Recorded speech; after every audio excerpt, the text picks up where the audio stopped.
despite what their moms told them. They just aren't talented enough for radio. Unfortunately, anyone can have a show these days. Sean. Well, I'm pretty hard to figure out sometimes. In fact, I can't even figure myself out sometimes, so don't you try to. Joe. You're an idiot and really a disloyal person. This is the Cuse Militia.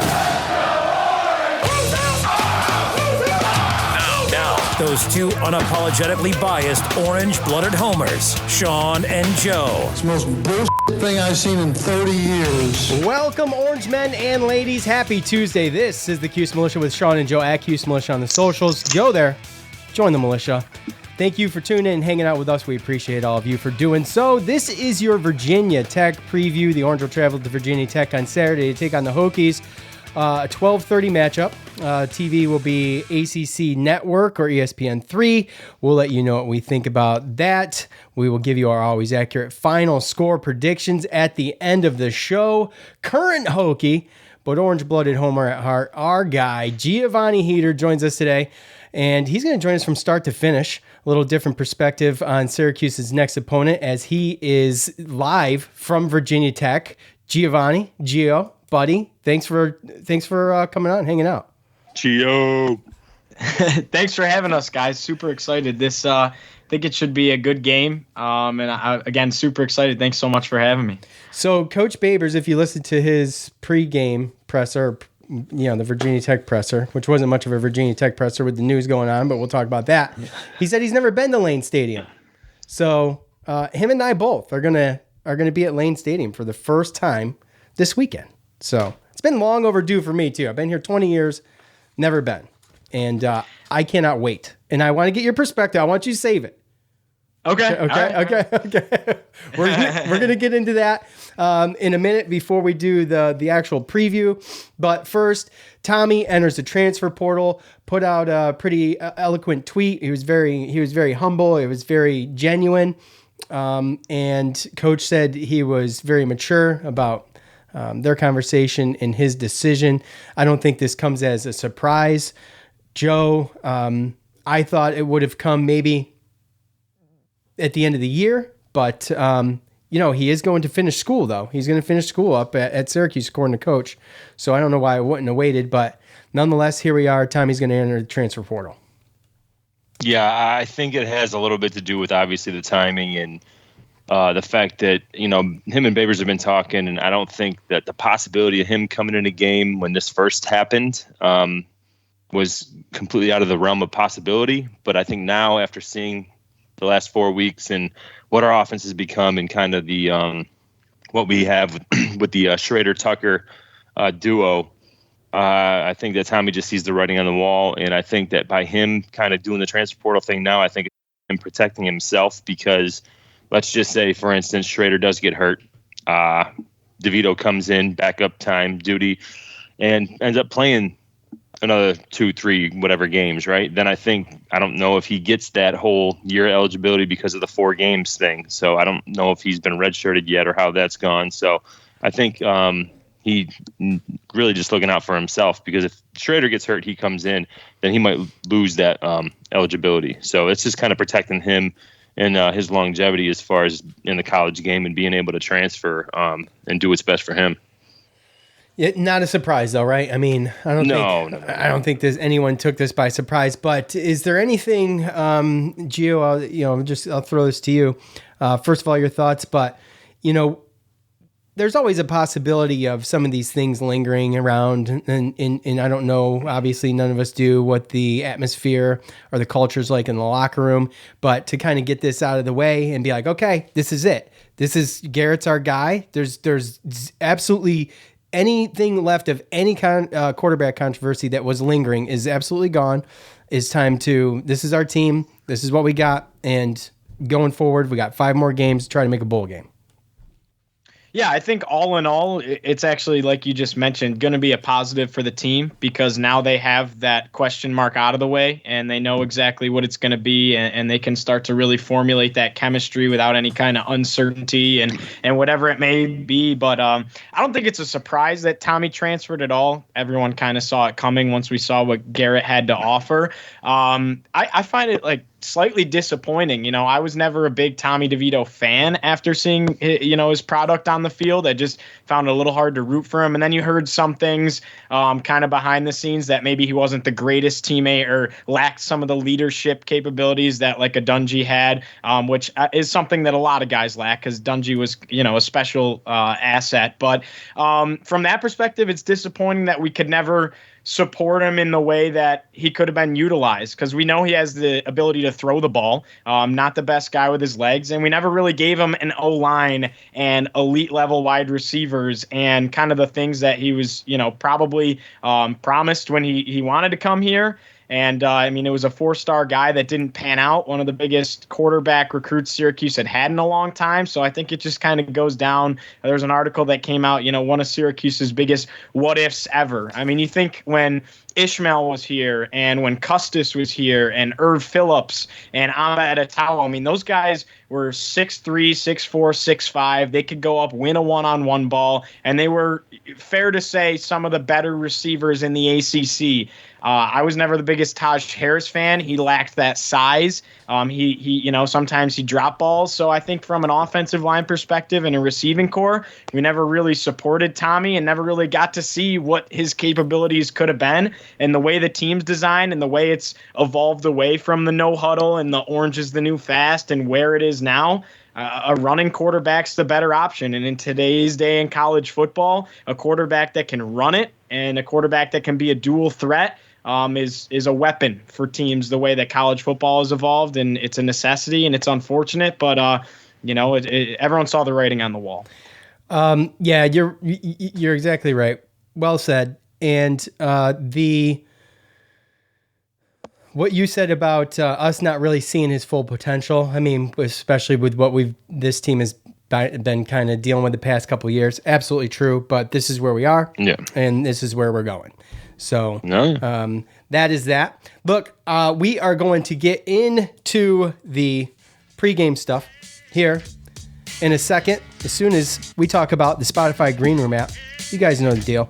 Okay, I don't know how many times I got to tell you guys to go to your iOS or Android stores and download this thing, but go to your iOS or Android stores and download this thing. All it takes is a username, an email address, and a password. Sign up today. It's free. You can follow us at Cuse Militia there. You can get in the room. You can listen and eavesdrop, or you can request to speak. You request to speak. I approve it. You'll see a little red microphone hovering over your icon. Unmute yourself and say what you got to say. Get it off your chest. We had Zach in there last week. Zach is he's really awesome on Facebook, and it was great to have him on. Out of the Spotify Green Room app. So, and you don't have to just follow us. You can do whatever you want. You can follow other people. You can start your own thing. You can even do your own podcast from that thing because it records your whole segment of the room. Everybody that speaks and yourself. So go there, download the app today. It's free. Listen, we have a new sponsor, you guys. And you guys are going to love this. Well, some of you might. Symbol.com is the stock market for sports that allows you to profit off your sports knowledge on Symbol. You can trade sports teams like stocks, and every time your team wins, you earn cash. Use the sports knowledge on Symbol to buy low, sell high, earn cash payouts when your team wins. Join the nearly 7,000 plus early adopters who have started to invest into their favorite teams. Visit www.simbull.com to create a free account.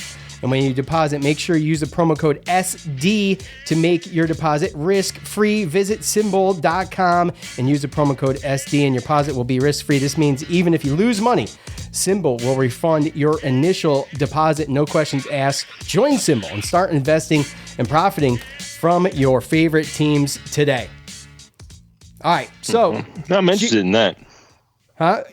So look, I looked this up. Syracuse is $22.85 right now, for everybody wondering. It's the one team I looked up. Okay, so I signed up. I'm in there, and I'm thinking before I head into this Virginia Tech game, I'm going to buy, as I got a good feeling. Now, I had a good feeling last week, too, and we'll talk about that later, but we'll see how it goes. But it's a cool little app. It's got all the major sports, and you can do whatever you want with that. So they joined. They'll be joining us here for a little bit. It'll be fun. Okay. Gio, you're in Virginia Tech, okay?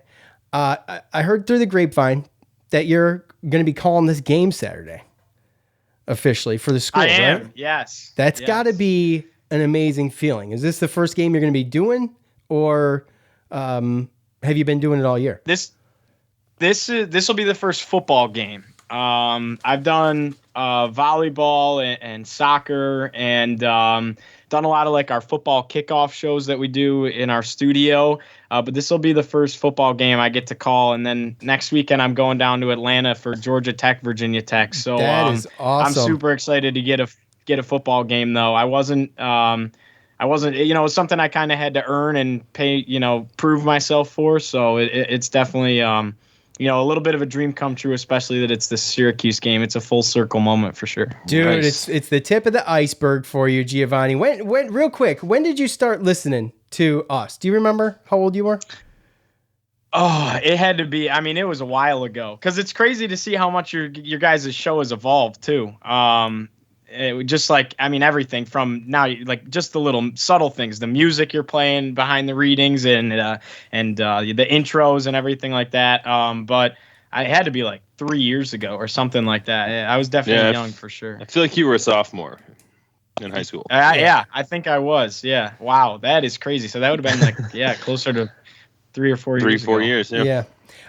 Anyways, It's really cool. It's really cool to have, had this friendship, and I hope to meet you. I've never met you in person. I hope to meet you in Blacksburg this weekend, but you're going to be calling the game. I know you're going to be busy, so we'll see what we can do. But I saw something in the local news here with the frustrated fans. Okay. They're frustrated with the offense right now. You've got some rumblings of fans skipping out on the Syracuse game. I have you heard those rumors? Yeah. As bad as I want, you and my whole family's coming down, I want you guys to experience, Lane Stadium for what it is. People are not happy with the product on the field right now, and especially after last week getting blown out 28-7 against Pitt. That was really like kind of an end-all be-all. I mean, like students and fans were leaving the stadium chanting "Fire Fuente." That's how that went. They did the same thing. We had Zach on Sunday, and he said he was at the game, and they said the same thing about Babers. I mean, this is, right. The problem is there's a lot. I feel like in comparison to Syracuse, I think the leash gets even shorter here. Just because I think, the expectations are a little bit higher. I mean, they expect Virginia. They had a 24-year bowl streak that just got snapped last year. They're used to winning at minimal 6, but 8, 9 games a season. So, the product on the field just hasn't been it the last handful of years. And then this year you start off strong, but North Carolina fell off. So beating number 10 to a team that now isn't even ranked is not impressive anymore. Then you lose on the road at West Virginia, but a lot of it comes down to poor recruiting and poor play calling. And there's been so many times this year where Virginia Tech in a crucial situation, and West Virginia is the prime example, but it happened against Notre Dame, is 3 yards from the end zone, and basically because of the questionable play calling, didn't punch it in. That's how they lost on the road at West Virginia. That's how they lost to Notre Dame, even though that happened in the third quarter. It added into the equation of a loss. So, there's a lot. There's a lot to unpack there, and I don't have to get into all of it, but it's either basically Fuente goes after this year, and a lot of people think it's, he's done, or Brad Cornelson, his offense coordinator, has to go. But he would have to fire him, and they're best friends in real life, and they came from Memphis. And a lot of people think Fuente would say, if you fire him, I'm gone too. So it's a mess. But the students left at halftime last week, which they usually stay the entire game, and the stadium got really empty in the third quarter. I hope that stadium is not empty when I get there for this. But look. The offense is struggling. Virginia Tech has the 120th ranked offense. Okay, they're averaging about 310 yards a game. Braxton Burmeister is trying to do everything. I've watched their last 2 games. He just got he's just getting walloped. I mean, he's taken 14 sacks officially on the year. The dude just gets nailed constantly. I didn't even know if he was going to play against Pitt after watching the Notre Dame game. This dude was barely alive. And and he's still the number one rusher on the team with 212 yards. And obviously doing everything he can through the air, completing a even 54%, the same exact percentage as Garrett Schrader is currently. So when I look at this thing, the matchup with, I think Syracuse holds the edge on their defense versus Virginia Tech's offense versus Syracuse's offense versus Virginia Tech's defense. Virginia Tech's defense, which is pretty good, 49th in the country, but juxtaposed to Syracuse's 20th. So that's where I see the matchup, and I don't know what you got for. I mean, Knox Kadum. I don't know exactly how good this guy is. I mean, altogether, you've only got 10 passes thrown by three other quarterbacks on this team, or one was a punter. Excuse me, 2 quarterbacks and a punter. Yeah, I couldn't agree with you more when you say that Syracuse's defense is better. Exactly what you said. And I'll say this. I don't think there's a single position group where Virginia Tech is better than Syracuse except wide receiver. That's it. Yeah, and they go Virginia down the Tech's field. Got Trey Turner. Yeah, I mean, they got Trey Turner and they got Robinson. But besides that, I don't think that Syracuse has a single position group that they lack in comparison. Linebackers are going to be better for Syracuse. Secondary is going to be better. D-line is going to be better. And then offensively, Burmeister might be better at quarterback than Schrader. They both struggle to throw the ball, but Burmeister's playing incredibly banged up, like you mentioned. I mean, he's been hurt since he took a shot against Middle Tennessee week 2, and he's been battling through that. It's eerily reminiscent to watching Eric Dungy play for Syracuse a lot. But, he's incredibly fast, but he's not going to run a guy over like Schrader is. I'd rather a guy like Schrader, a 6'4" guy that's going to barrel through somebody that plays fearless, than a guy like Burmeister. Yes, he's quick, but it takes one guy to tackle him. Like I said, the running backs for Syracuse, it's not even close. Jalen Holston's the leading rusher at the running back spot for Virginia Tech. He has 147 yards on the year. And to put that in perspective, Sean Tucker last week had 130 yards in the first half against Clemson. Blackshear's a speedy little back. They don't have a power back. Syracuse is the better team on paper, and it's crazy to think about recruiting to say that, but they just are. Joe. Yeah, to me, it's tough when I look at Virginia Tech, because when I look at their record, to what Gio said, that first game against North Carolina was pretty impressive. I'm sure, at home, Lane Stadium, I believe that's where it was, right? Where? Yeah. Pitt? Yeah, I'm sure it was crazy, right? Especially your first game, and number 10 North Carolina, who was favored to win, or at least make the ACC championship. And, Middle Tennessee can't really say anything. At West Virginia, that's a tough game, and then Notre Dame and Pittsburgh are both really pretty good teams too. So when I look at it, they're kind of in the same situation, I feel like, with Syracuse, where they've lost pretty much majority of their games that against teams that are all right. I don't really know what they're going to look like when you do, bring Syracuse. But the one big thing to me, when you talk about the defense and offense, Syracuse's defense has been pretty well of a bend, don't break, 20th, like Sean said.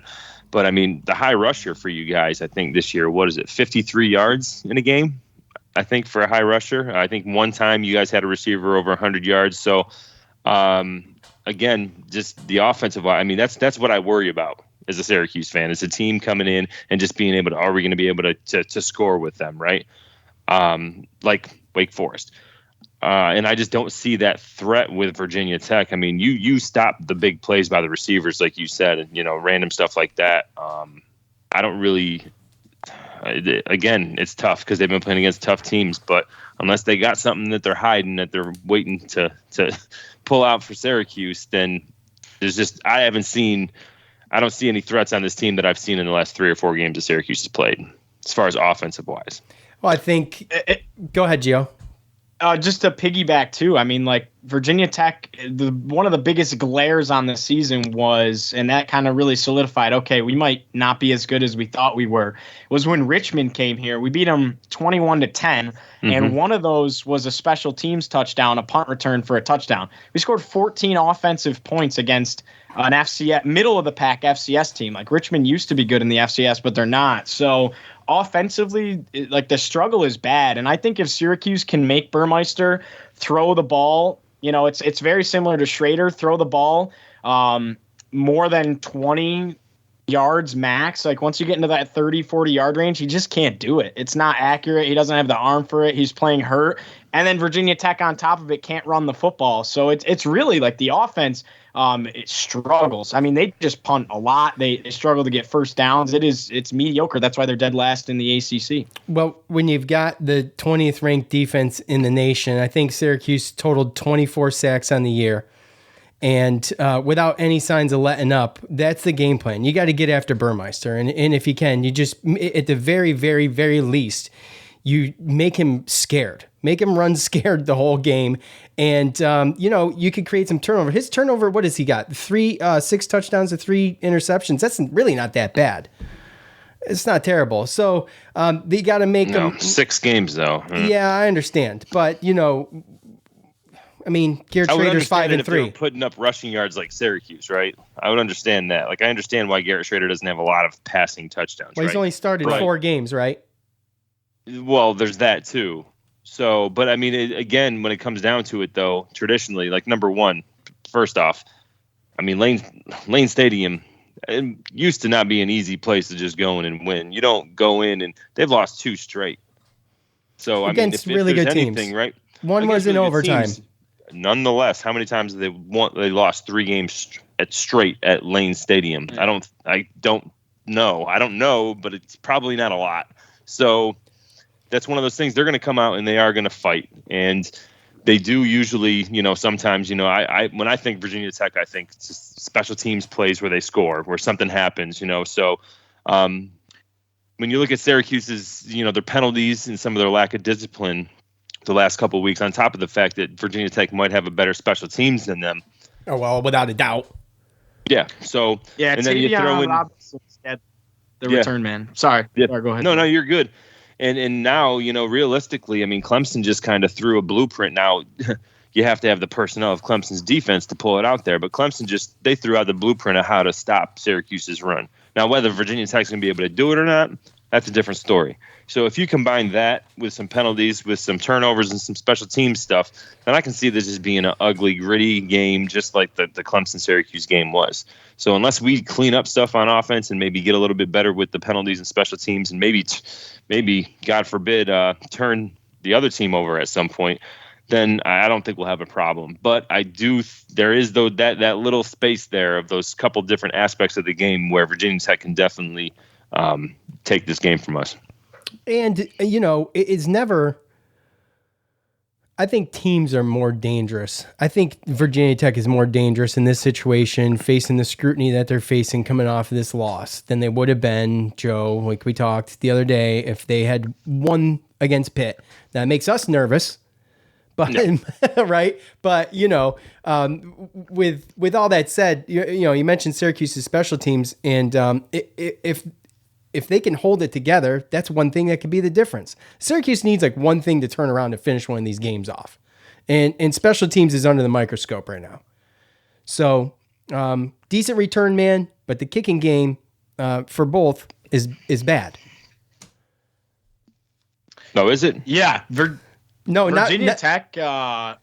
No, Virginia Tech's kicker, his name is slipping my mind, but he has struggled mightily. Like he missed a PAT, he missed a chip shot, 25-yarder against Notre Dame that came back to bite us. So how could you forget that one? John Parker Romo. Yeah, that's what it is. He doesn't care. He's still orange. He keeps saying us, and we keep saying to him that they, but. It's not true. No, trust me. I'm orange. So what are you wearing? Time out. What he's got a Virginia Tech. Yeah. No. I know he's wearing a Virginia Tech sweatshirt right now. I'm talking about what are you wearing? I don't care what you're wearing right now. What are you wearing to the game? Well, I have to be completely that's non-biased right. down the middle. That's So right. I'm wearing a suit, and I'll probably have to wear like a purple tie or something, because I can't wear maroon or orange, and I can't wear blue or orange. So. Oh man. But if I was going as a fan, I would wear my Syracuse gear, and my whole family's wearing their Syracuse gear. And I would awesome. sit in the student section wearing a Syracuse shirt for sure. There we go. So I saw another local article coming out of Blacksburg that said Virginia Tech's putting restrictions in place ahead of the Pitt game, I guess, because of selfish, inappropriate, and embarrassing student behavior, according to the university itself. So there was no specifics, but I imagine like kids were sneaking in without tickets and things like that. So what the hell's going on there? Yeah, like all of the above. I mean, when North Carolina came and when Notre Dame came, there was a fight between adult fan of the opposing team versus students, so that was a big deal. They actually put up separators to try and separate students from the rest of the population, the student sections, to completely separate them. Every student has to go in one gate, which is a major pain. But every single student has to go in one gate so that you're separate from the public. But yeah, everyone's sneaking in alcohol. People are coming in without tickets. People are literally against North Carolina, against Notre Dame, because those are the huge games, like barricading through, like literally tearing down the like temporary fences they put up to guide you through. I mean, it was a mess. It was a mess. True. I wouldn't have guessed it was that crazy there. But let me just say that when you play Metallica before a football game, you're in some sense you're asking for some trouble. I mean, because even I get hyped up. I'm at home. Okay. Even I get hyped up for Virginia Tech. So with that being said, I mean, some of these things are expected. The little bit of rowdiness from fans, a little bit, I think is good. And look, there is nothing like that atmosphere, in my opinion. I've mentioned it probably to the point of annoyance, but I'm sorry. It is that damn good to me. First of all, I'm a huge Metallica fan. Joe knows this. So I am a huge Metallica fan, but to take what they've done and with Enter Sandman and just make it the marquee for every home football game. I mean, guys, that is something to behold. That is something to envy. I am not kidding. And I'm so envious of that. I wish we did it. Plain and simple. I was gonna say, I remember as a younger kid and you like rocking out to that song in your room when you still lived in Syracuse. And I think this song's older than most people that are playing. 95. So, that Black album came out, I think, in 95. Right.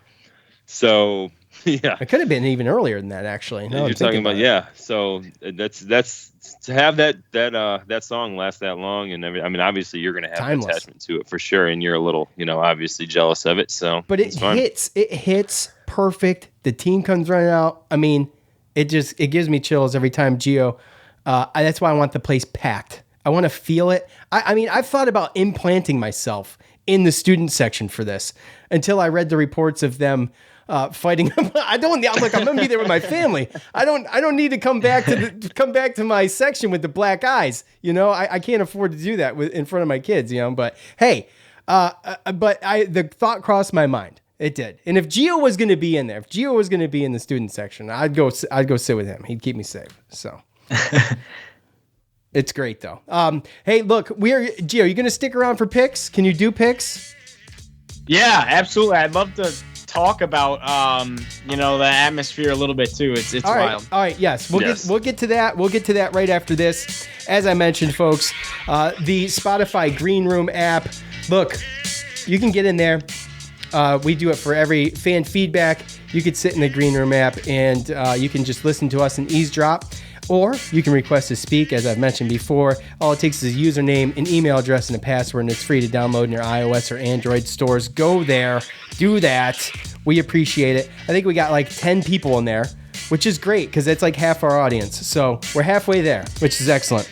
All right. Symbol SportsGamblingReports.com is a sports stock market that allows you to profit off your sports knowledge. There are two ways to make money on Simple. First, every time a team you own wins, you earn cash with payout. Second, just like the stock market, if you think your team is going to increase in value, you can buy low and sell high for profit. Like I mentioned, Syracuse is like 22.80 right now, and we're going to talk about if they could pull this out against Virginia Tech, but if they could, your stock could go up. Use promo code SD to make your first deposit risk-free. That means even if you lose money or just decide the market isn't for you, Symbol will refund your initial deposit. No questions asked. Symbol, SIMBULL.com.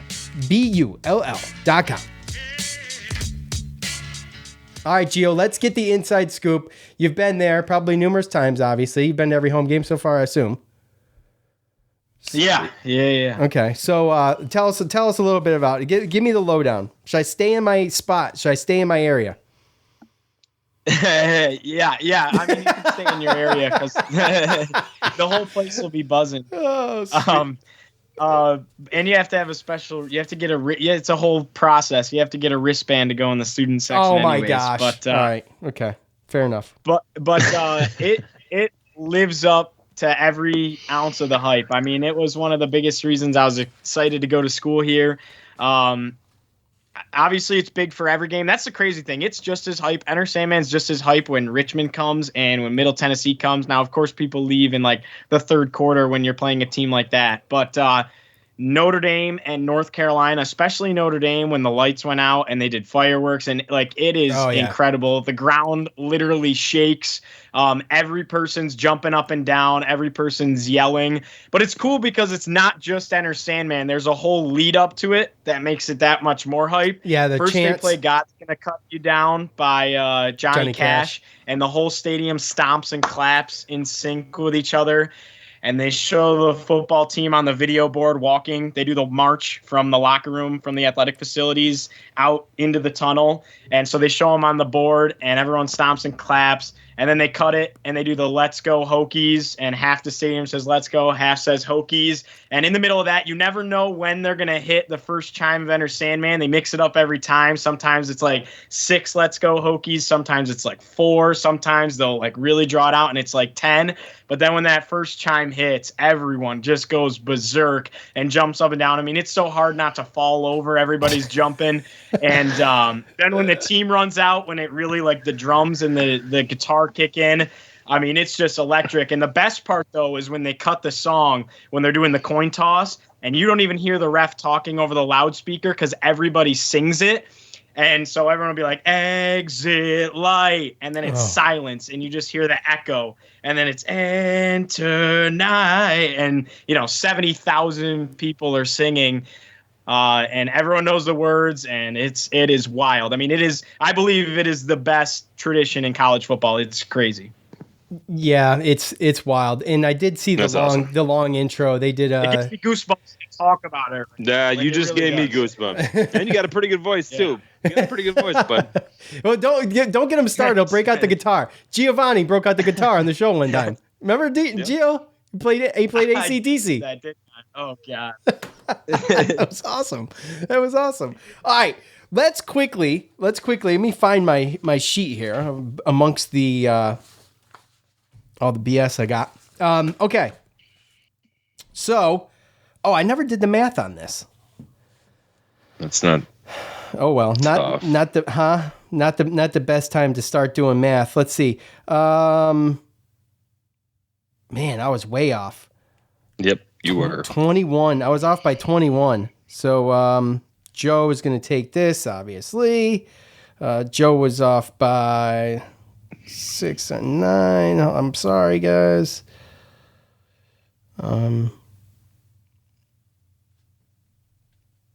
So you were off by you were off by I was off by 21 and you were off by 20. Plus you get the -5 for the win because you chose the winner. You chose Clemson.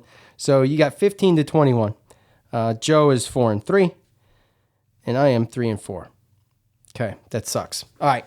So it's fine. It's fine. There's plenty of time to make this up. Okay. Sorry, I usually have that done. It was a little painful. So, Joe, I'm gonna let you go first. Okay, you're gonna go first. Syracuse at Virginia Tech. I've already got my score written down. I'm gonna do it now before you even say yours. But go ahead.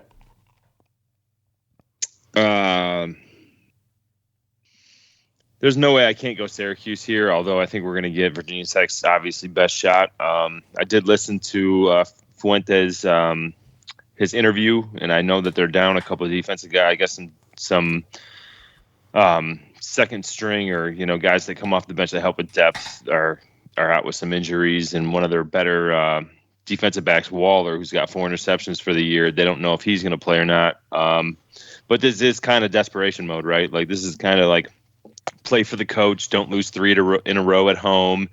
And if you do, I mean, unless he's already lost the locker room, which would be a shame because they do have some winnable games down the stretch. That's kind of what we're fighting. And I just think that Syracuse is just one of those games away from where like just everything clicks. We don't kill ourselves with penalties and turnovers and special teams gaffes. And I kind of think that this game is going to be that game. So I got Syracuse 31-17. Wow. Okay. And that's more higher of a score than I usually take. Okay. But Remember, there's going to be some big plays, turnovers, possibly some special team stuff. So. I've already written my score down. So remember that because we're very close. Giovanni, I'm going to let you go next, buddy. Yeah, I think Joe hits the nail on the head on a lot of things. I think that this is finally the game where Syracuse figures it out, right? And I think on the contrary, I don't think it's Fuente that's lost the locker room, but I think it's Brad Cornelsen, the offensive coordinator, that's lost the offense. It seems like the vibe is they're kind of sick of the play calling. Mm-hmm. They're kind of sick of not figuring it out offensively. And just to give a little bit of a deeper look, what happens is Justin Fuente goes with Justin Hamilton, and Justin Hamilton's the D coordinator. And in practice, Fuente coaches the offense of the prep group. So he's basically coaching the backups and the scout team, and Justin Hamilton's coaching the defense, and he leaves Brad Cornelsen to do everything with the offense all by himself. And Fuente's an offensive-minded coach.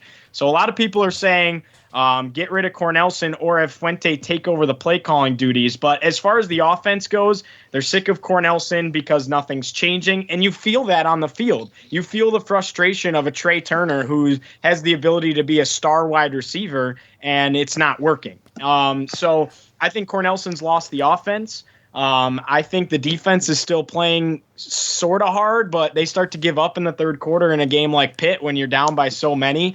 And I just see it going downhill. So my pick, Syracuse, I don't know if they score 31. My pick, because I had preconceived it and wrote it down to 24-17 Cuse. I just don't see Virginia Tech being able to score. Syracuse's defense is really, really good. Honestly, 17 is a little high because Virginia Tech is really that bad offensively. And I think Cuse starts to figure things out. I think Sean Tucker has a field day because Virginia Tech's bad against the run. Dax Hollifield is really the only highlight at linebacker. And I could see Sean Tucker going for 150 in this one. So I got 24-17 Cuse. Sean Tucker is 52 yards away from 1,000 on the season. Sean Tucker was named ACC running back for the second straight week. It's possible that he is named ACC running back for the third straight week with over 1,000 yards after 7 games. And you're exactly right, Giovanni. So, look, is this the real quick, Sean? There's one thing I saw before. Go ahead. And I totally don't mean to interrupt, but this it's just too late. Going with Sean Tucker's accolades before you get off that point. I saw this ACC Network posted it. Syracuse Sean Tucker currently has 791 rush yards, 204 receiving yards, and 11 touchdowns. The last Power 5 back was 750, 210 stat line Reggie through Bush. 6 games, which he has 11 touchdowns, not 10, was Reggie Bush during his Heisman season in 2005. I mean, Sean Tucker's having a freak season, and if we were winning more than 3-3, like, he'd actually be a serious Heisman contender. I mean, You're right. And it's too bad. And those stats were before Clemson, where he went for 157 and they had a touchdown. So now he's up in the 900s. And I mean, how long 948. ago was it that was crazy where we were like, are we going to get a 1,000-yard rusher this year? Waiting for a 1,000-yard rusher. What has it been since like Jerome Smith or something? It's been something crazy. Serious. And now all of a sudden, in 8 games, he's about to get it. And it's not even close. Like we knew 3 games ago, this guy's getting 1,000 yards. It would be 7 Barring games. injury. Give him the 44. Give him the 44. I say give him the 44 next year. We can talk about that real quick. But can I, guys? It's my turn. Yeah. Oh, sorry, my bad. Sorry. I had to toss it in there. It was interesting to me. It blew my mind. Oh, no, yeah. I know, definitely is, and he's putting up some numbers that may not be able to be duplicated if he stays another year. I mean, it could be that good. So to I think Joe's point where he said, is this going to be a game where we play for the coach and talking about Virginia Tech, I think it could be the same thing for Syracuse. Look, I think some of the distractions that were around, like I mentioned in the beginning, I think that's alleviated, to say the least, I hope anyway, and I hope there's no lingering effects from that. Garrett Schrader knows what he needs to do to be better on his end. You got to hope that the special teams for Syracuse on the kicking end can clean this stuff up. Receivers need to step up. There's a lot of things that need to happen for Syracuse to have a perfect game. I'm not saying they have a perfect game, but I'm saying that they actually close this one out, and it may not even be a nail biter like the last 3 games. We lost the last 3 games by 9 points, and in the 4 losses in the season by 19 points altogether. So we know they can do it. And can they do it at Lane Stadium in front of that crowd against a pretty decent Virginia Tech defense? I think they can. I think they get after Burmeister. This dude's playing like at probably 75, 80%, and that might be being nice. Okay, tough kid, no doubt about it. But if they can rattle his cage, that's going to go a long way. And if anyone's going to be able to rattle his cage, it's going to be Syracuse. That's my opinion. I got Syracuse 31, Virginia Tech 21. Maybe a little high, but either way, I got Syracuse win that 31-21. Okay. The 44. So a lot of clamoring. I think I just posted on the Facebook page.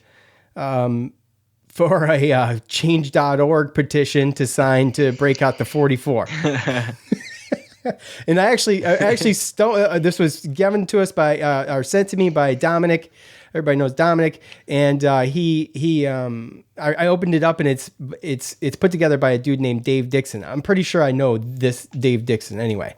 It's one of my cousin's best friends growing up, and big Syracuse fan. So he put this thing together. You can go there and sign it. Look, I don't think we need the signatures. All I think has got to happen is Sean Tucker's got to keep doing what he's doing for the rest of this year. And then I think before long, coming up to next season, we could possibly see it. Okay. I don't know what the retiring the number thing is. I didn't think we don't retire jerseys, right? They supposedly just are on hold with the number. I guess we don't retire anything.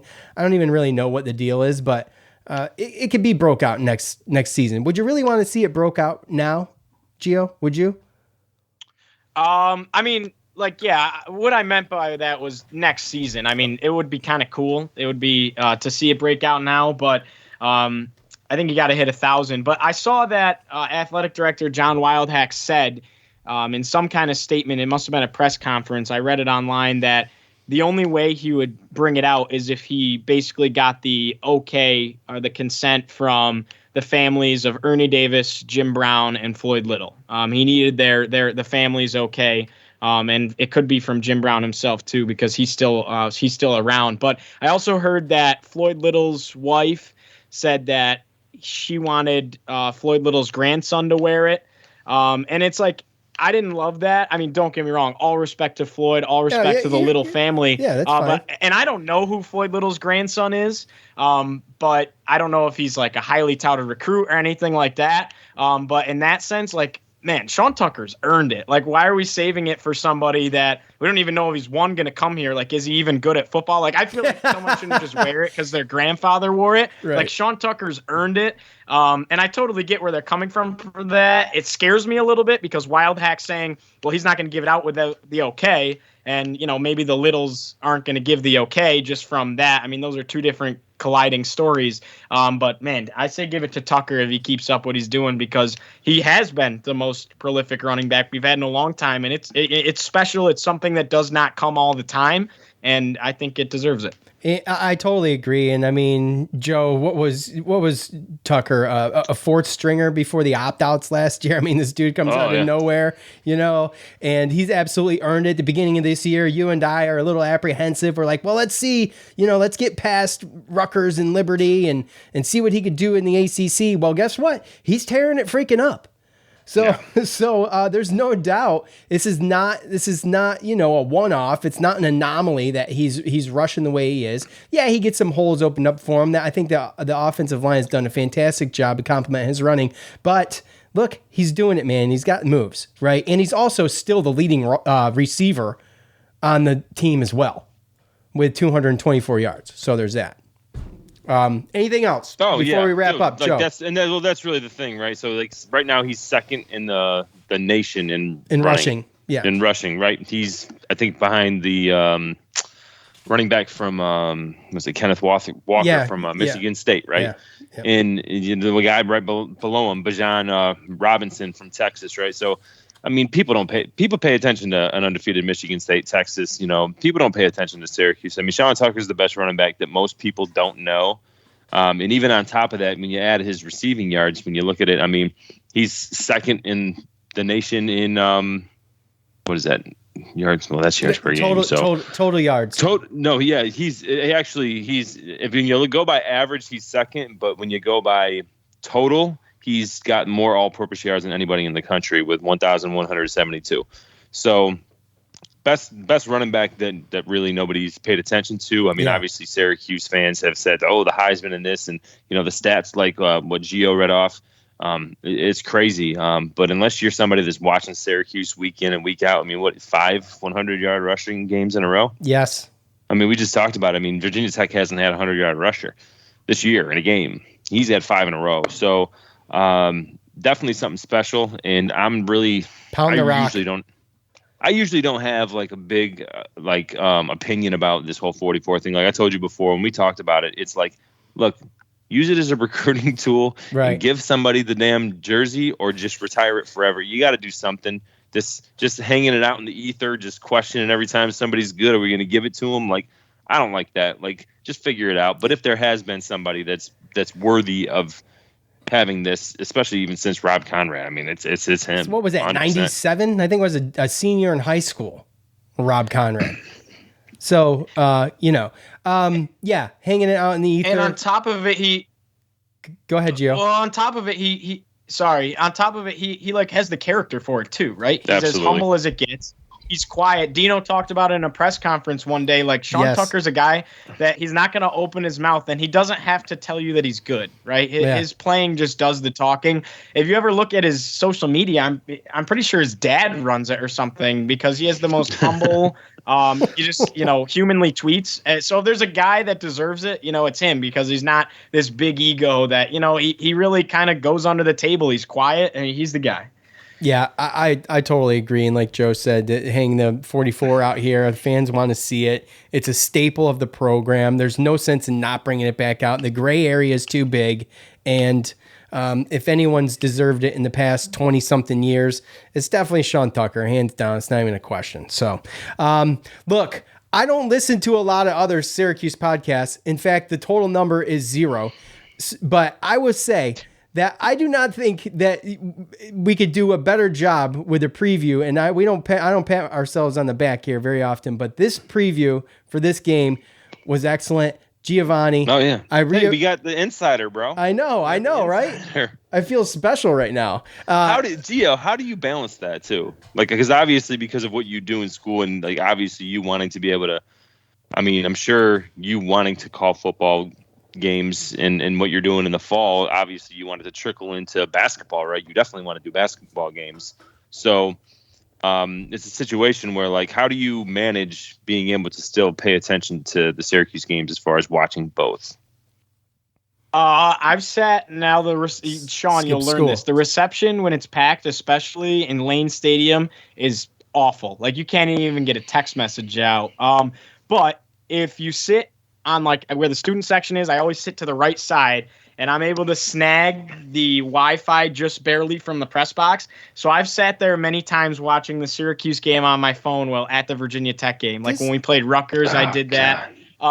But then we've also had 2 Friday night games, so that's true. Yep. Like last week, I was working a high school game, but I had the Clemson game on my phone, and then on the air, we were literally like talking about the Clemson game because the high school game was so bad that we were talking about the Syracuse game on the radio, which I'm sure Virginia Tech fans hated. But absolutely. But no, so I always got to pay attention to the Cuse, and actually like. Wake Forest, I was watching that while at the Virginia Tech Notre Dame game and at the tailgates and stuff. And then the next day, because I was really curious, I went back and I actually watched it, like the full game. I didn't catch every second of it, but a lot of the time I'll go on demand and I'll watch it again too, because I love my Orange and I got to watch always. So that's awesome. That's awesome. We really appreciate you coming on real quick, because I saw a tweet, and I don't know if you saw me retweet this tweet, but it was you doing a live shot with some other guy, okay? And you're all dressed all dapper and whatnot, and you like tower over this guy. So how tall are you? I'm not tall at all. I think that was. I don't want to like shout out his name and you don't need to. You don't have to do that. Shorter. He's just a shorter gentleman. I'm not tall. I'm only like 5'9", 5'10" on a good day, so I'm not tall by any means. I'm like, oh my gosh, Giovanni's 6'4". Holy cow, this kid's huge. No, not at all. Not at all. Hey, look, I'm 5'8", and I'm proud of it, okay? I've been 5'8" since I was in 2nd grade. All right? They thought I was going to be a kid. They thought I was going to be a big kid, and I stopped growing when I was 11. All right? So... No, I've always been short. So anyways, all right, look, the best damn pregame in the Syracuse podverse, and it's because of you, Gio. Really appreciate you coming on, man. Love seeing you do your thing, dude. Thank you. You're awesome. Really appreciate it. You keep it up. Hope to meet you in Blacksburg this weekend. And go Orange. We got to have this one, guys. For Joe and Giovanni, I'm Sean. We're out.